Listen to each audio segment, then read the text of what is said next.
Ji, Assalamu alaikum, and thank you very much everyone for being here. My name is Muhammad Ilyas. I look after the infrastructure and security services for the SL Group.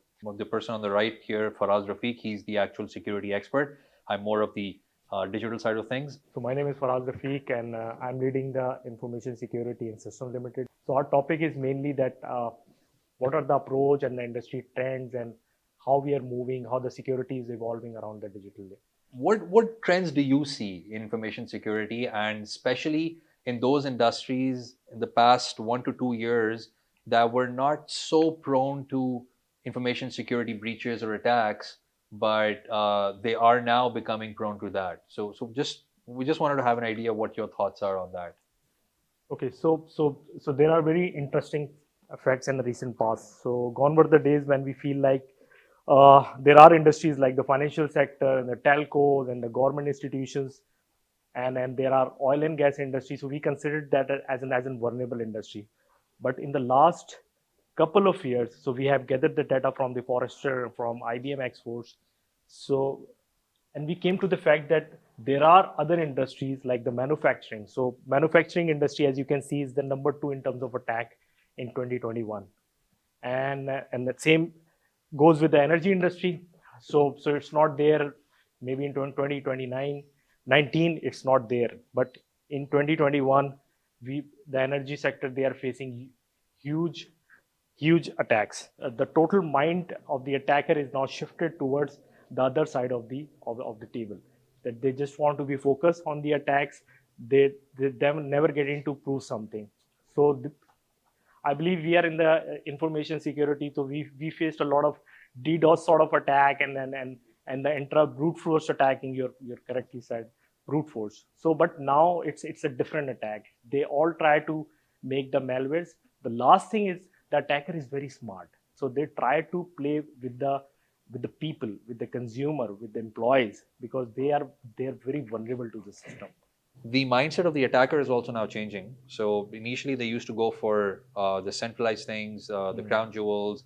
They used to go for the operating systems and servers and all those things. But now I think they're moving more towards the edge. And initially I think they used to do that just to prove something, and now they're doing it more as a profession. They get ransomware and things like those. So I think that was the second point. What I understood is the third point is that the attacks are now moving from the centralized thing to the edge as well. To the edge. And people are now attackers are now actually going after people rather than systems, because I think people That's true. is, if I may call it, as the weakest link, in the information security domain. If I'm an enterprise, I want to run my business at the end of the day. My business tells me to be more digitized, be more close to my customer, make my customers' lives easier. I do go down that digitization path, but then I need to look after information security as well. How do I go about solving this problem? How do I wrap my arms around it? What do I do? What should be my approach for information security as an organization?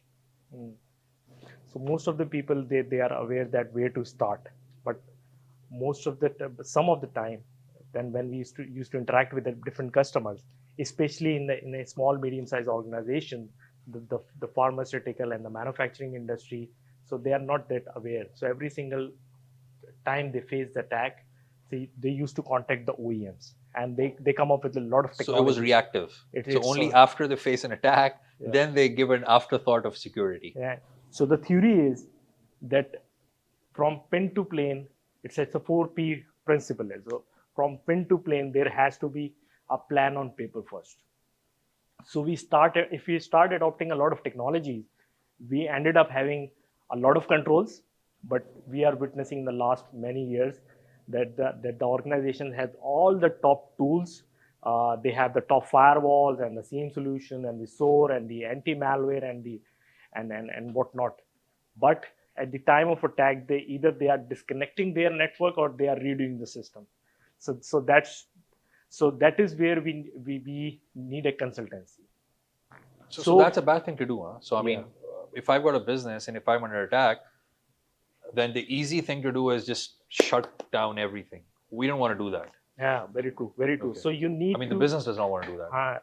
So there is a misalignment between the business and the technology people. So Between first, the business and the security people, which uh, there are a lot of times, yes. yeah, you can call it a security, but in general, yeah, Technology, yes. this is a gap. Yeah. So no one talk about the governance. They see this as it's more of a paperwork. It cannot help us against the modern attacks. So yes, as in short term strategy, that's the right thing to adopt one of the technologies. But in a longer run, we have to prepare ourselves. So how we have to prepare ourselves? So we usually we suggest to start with the governance. So that should be the first step. That's always been the first step. When we are seeing the governance, it should not only the IT governance should be aligned with the business. So first we need to understand the business goals. Then only we start thinking, okay, this is our priority, and we have to interact with the C level, and we need to understand that what are their priorities. So we need to understand the business priorities first, and then we have to transform those business priorities into the IT governance or the IT strategy. So that's always the recommended way to start your planning. So for governance, you can pick any of the top frameworks. So COBIT is there. There are organizations when it comes to the information security. We can follow the ISO 27001, 27002. If you want to devise a strategy around the BCP DRP, so we can adopt the ISO 22301. If we are in a service industry, so we can start with the ITIL framework. So there are many frameworks available which helps you to transform your business priorities into the IT strategy. So that's more of defining the policies. Then usually we are going to find out the risk. So once we understand the business priorities and we are going to devise our policies and the IT strategy, then we have to identify the risk. Okay, what are the risk areas? So there are organizations like the financial sector and the telco. So brand reputation for them it could be the risk. There are organizations like the sophisticated organizations. For them, the inside data and the data from their users could be very, very sensitive. So we have to identify the risk. So once we identify the risk, then only we can identify the controls required. So the moment we start identifying the controls, okay, what are the areas? So is it the endpoint? Is it the application? Is it the data, or the mobile devices, or there are any other gadgets, any other application, any network? Then we start adopting the different technology. Then come the technologies. Yeah. And I thought we went to the technology day one. Yeah, that's what a lot of people think. So we always start with the actions. So Right. so this is the area where we start with the actions. But I think this is very important, because if we keep buying the technology and we do not have any roadmap in our mind, so we ended up having a lot of technology and we are not going to use it to the optimal level. So whenever we go to the large organizations, so they always complain that you name it and we have that technology. But end of the day, we are unable to find out that what is the mindset of the attacker and what are the risks. And they are doing all that stuff. They are doing the governance work. They are doing the risk. They are assessing their system, and they are adopting the controls. But the cycle is not there and the plan is not there. So they are lacking to execute those plans. Working in silos. So once we start doing start adopting the different technologies like SIEM, network, database, and so on and so forth. So यहाँ पे भी हम नहीं रुकते. So once we place those technologies, then we have to again identify the assessment. By implementing those technology, we have to assess again. So we have to assess at the time of risk. It's more of a areas to identify. Then we start implementing the controls, because many times you start installing the technology and we start feeling that installing the technology can control anything. But when you are going to assess those things, we find out that it's not working there. So we have to assess again. So assessment is very important. And then it's a closed loop. So It's you a closed assess, loop. you see the shortcomings, and then you go Yeah. back to the technology, you do that until And the usage is there. usage is there. And the last thing is the compliance. Compliance to the Every original single policies. every Okay. single vertical industry, so they have a compliance. When it comes to the financial, they have the banking regulators. When it comes to oil and gas, they have the oil and gas regulators. So they have, and they are also compliant with the global standards. Like the, if someone is operating in the Europe, so they have to follow the GDPR. There are some industry they are following the CREST. In US, there's a different zonal compliance. And then in this part of the region, we are following the NIST for the compliance. We are following the HIPAA as in compliance. So and then there are national regulators. So the bigger regulators. So nowadays, the new thing is, in the last 2 years, the countries come up with the national regulatory as well. So if you are categorized as an critical organization, so you have to comply with the particular regulator, and you have to comply with the complete country regulation as well. So I think this is a constant battle, right? Yeah. And this has been from humanity started.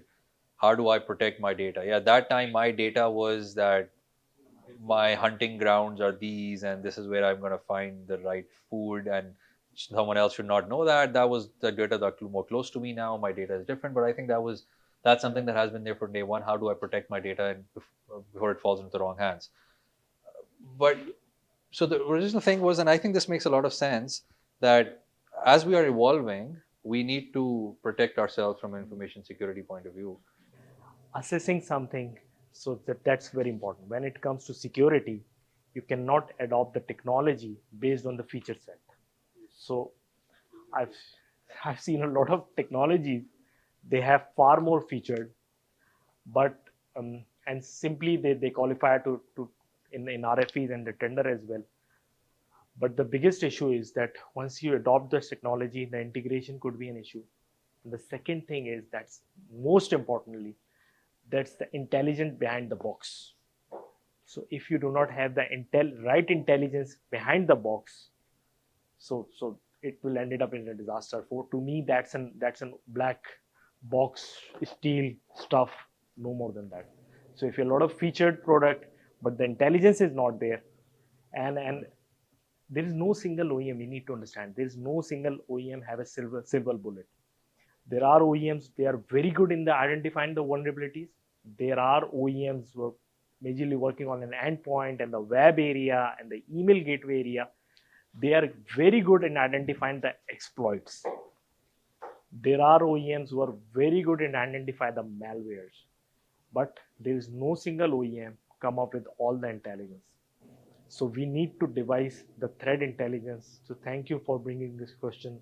I think that's a key area. That's a very important conversation altogether, because I have seen in many regions that whenever they need something, they launch an RFP with a lot of features, and you can witness that the top OEM, they do not have a lot of features, but they have a very good intelligence behind it. Just IBM has the X-Force, and the McAfee have the GTI, so there's top intelligence from the Cisco.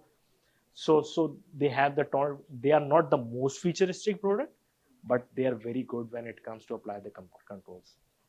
So it's important to identify कि आपका जो भी आप technology select कर रहे हैं उसके पीछे कौन सा थ्रेट इंटेल आ रहा है, बिकॉज इन सिक्योरिटी अगर आपका थ्रेट इंटेलिजेंस वीक है, सो वो प्रोडक्ट आपको इतना आउटपुट नहीं देता है कंपेयरिंग टू द प्रोडक्ट जिसके थ्रेट इंटेलिजेंस बहुत स्ट्रॉन्ग है, and they are investing in fact most of the time जो ऑर्गेनाइजेशन हैं, जो OEMs है, they are investing 60% of their investment in the threat intelligence area, because they know that ये जो product end of the day जो detect करेगी या protect करेगी, so they need an advanced intelligence. From a business perspective, the biggest, by far, the biggest challenge that we have is having the right skills and enough skills, basically.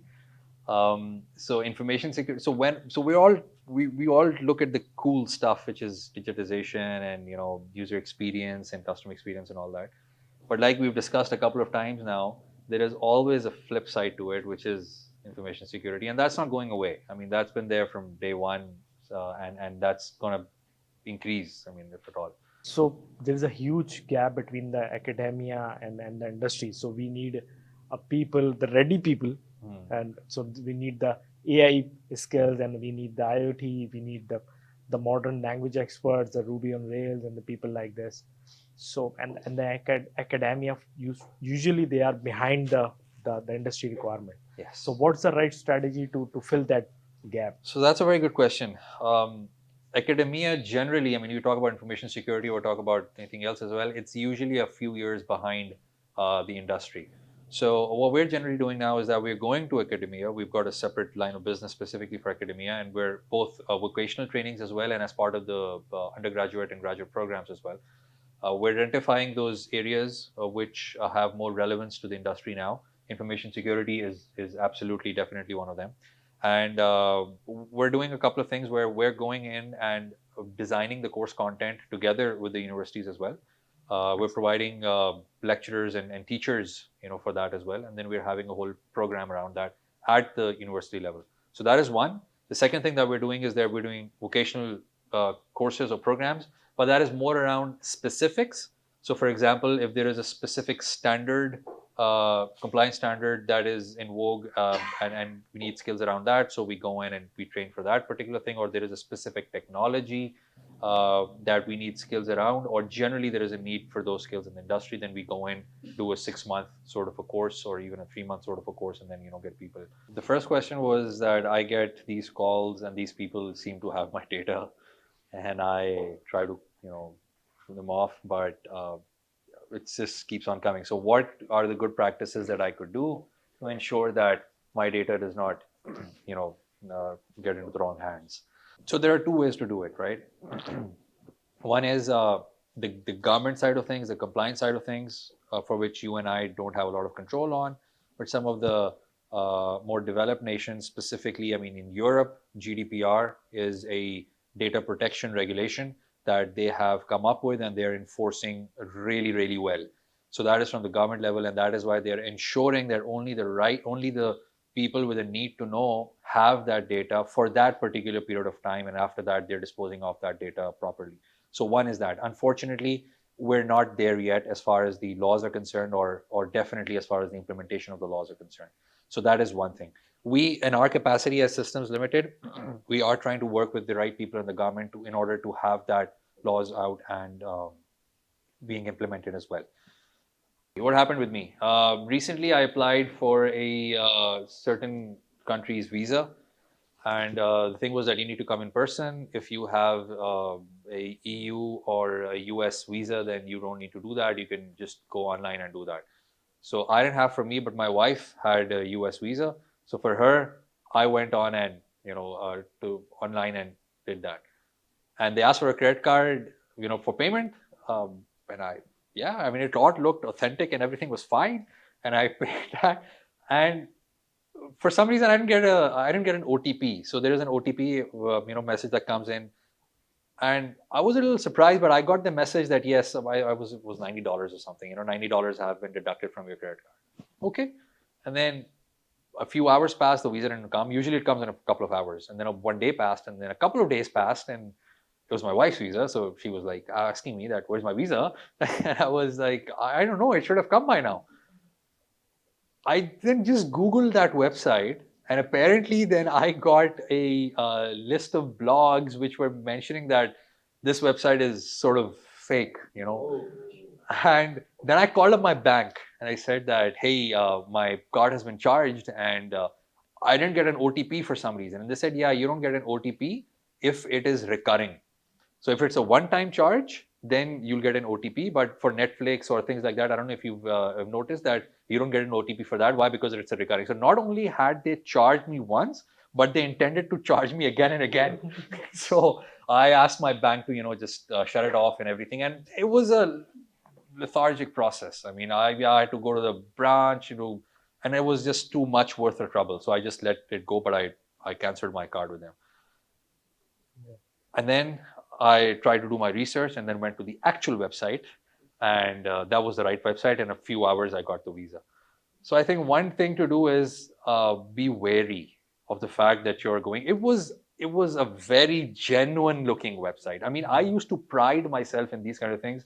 In this organization, we have these mystery shopper things where we are sent phishing emails and all that, and I come 100% out of 100%, and all those things, and I'm generally very proud about that. But here, it just happened. So this was not an American visa. This was some other country's visa, but yeah. So so it happened. So I think the answer to that is we need to be very, very, very careful. Number one. Number two, try to look for a bank whose policies for credit card fraud are relatively, easier to follow, where you can get the money back. I don't want to name banks, but I try to do my research. And the bank that I was at with, they had a very hands-off sort of an attitude. Come to our branch, fill out a thing. We're not sure. And honestly, it was my mistake, right? I mean, I gave in all the right kind of information to them. So these two things I think that we have to ensure. The third thing that I personally do is that I've got a credit card with a very, very small limit. When I went on to make a new credit card and they were giving me a bigger limit, and I said, no, no, no, no, no, I want a smaller limit. Why? Because I keep a credit card just for these transactions, just for my Netflix and Microsoft account and OneDrive and all that. I try to Daraz and all those stuff. I just keep a separate credit card with a very small limit, because if something goes wrong, then my risk is capped. Basically, those are just a couple of things that I do on a personal basis. We have a very critical data in our gadgets, so we need to understand that we should not put it in this way. So any single point of time, your mobile can be snatched.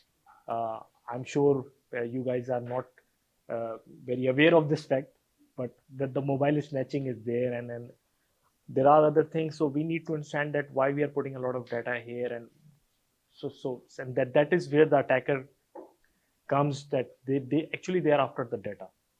So all the message you are getting and what sort of, so they try to, and they are going to do the data analytics as well. So what are the user behaviors, and it's not about the exploitation data I'm going to sell. There is other aspects. They want to massage your data. They try to find out that what the user are thinking nowadays. So we need to be aware of about all these facts, and we need to give this education and the awareness to our loved ones as well. So let's talk about cloud security a little bit, a specific use case. In the cloud journey, people are moving to cloud. Organizations are moving to cloud, whether it's private cloud, whether it's public cloud, hybrid clouds. And then now cloud security is becoming a very, very hot topic. So if we were to have a specific way of dealing with cloud security, what would that be? When do we bring in security into the cloud journey? I think it's a norm, as we discussed in the beginning, that now SMBs they have to adopt this one way or the other, whether they like it or not. They have to adopt the cloud technology. But they're liking it. I think they're liking it. So I mean, there are obvious benefits for it. Yeah. So in SMB, we are witnessing there is a lot of debate between the technical people. They keep telling their management that data will not be secure, and the stuff, and their management wants to move from the capex to opex, and they want to innovate themselves. Yeah. Technical people also wants to innovate themselves, but they are a little bit cautious about the data, because once they start losing their data, so they are responsible for it. So to cater that thing, I think the answer is a zero trust. Zero trust is by default not to trust the users and the devices and the application and the databases. That you don't trust anyone by default. So everything is closed. Yeah. So never trust anyone unless they prove their identity. Okay. And then we have to follow the process accordingly. So it all start happening back in 2018 and 2019, because the organization starts shifting from the omni-channel style of way, the more traditional way of dealing the business. So historically, we used to have a firewall and the router and the DMZ zone and the crown jewels in the DMZ zone. But later on, the organizations, when they start adopting the cloud security and the hybrid platforms and the different delivery platform, the OpenShift is there. So the bigger organization like UK NTA come up with an idea. They start forcing their sophisticated organizations to adopt this zero trust approach. Then later on in 2019, the USA NSA start adopting in their sophisticated organization the zero trust approach. It's an open ecosystem approach where never trust anyone and until unless they have proved their identity, Prove their identity and prove their need to prove their access. need. Okay. So that's very important. And to start with, we have to adopt the modern day of governance system. So there is a governance system is there, but in modern day governance system, it's based on the data in the organization. So the first thing is to streamline the identification of users and the employees and the customer. So that's the first step. The second step is to wrap the endpoints and the data and the applications in your environment. When I'm saying the wrap the systems, we try to build the modern day controls around that, because it could be on your premises now और बाद में चल के जो है उसको हम लोग जो है क्लाउड के ऊपर लेकर जा सकते हैं. So once the system is wrapped, it's easy to move from one place to another place. And the fourth thing is all about the infrastructure. So we need to adopt the micro segmentation and overlay network. And the last thing is the network. So we have to adopt the software defined parameters in the network areas. So we have to break that control plane and the data plane so that they can adaptive, the system could be adaptive. So it's a multi-channel world, and zero trust can help us like anything. Okay, so interesting. So for those use cases which are now out there where everything is now moving to the edge instead of being in the data center, I think then zero trust security is one major approach that organizations can And adopt. organizations are adopting like anything. I mean, like it's a very open ecosystem approach. It's not the proprietary centric approach. So in zero trust, you can create the mix of the technologies. You're not dependent on the typical hardware, then the virtualization layer, and then the middle operating system and the application. So you can divide the virtual layer and the operating system in the different containers approach and the So it's a workloads. containerized approach as well, so that if something goes wrong, then it is confined within that particular very environment, microsegmentation. Great. I think it's been a very interesting discussion. Thank you very much, Faraz and everyone else, for your time. If you've got any other questions, we'll be happy to take them, or any even comments maybe. Great. Thank you very Thank much. you. Thank you for your time. I hope this has been useful. It was for me, at least. And we hope to see you again for another topic, inshallah, soon.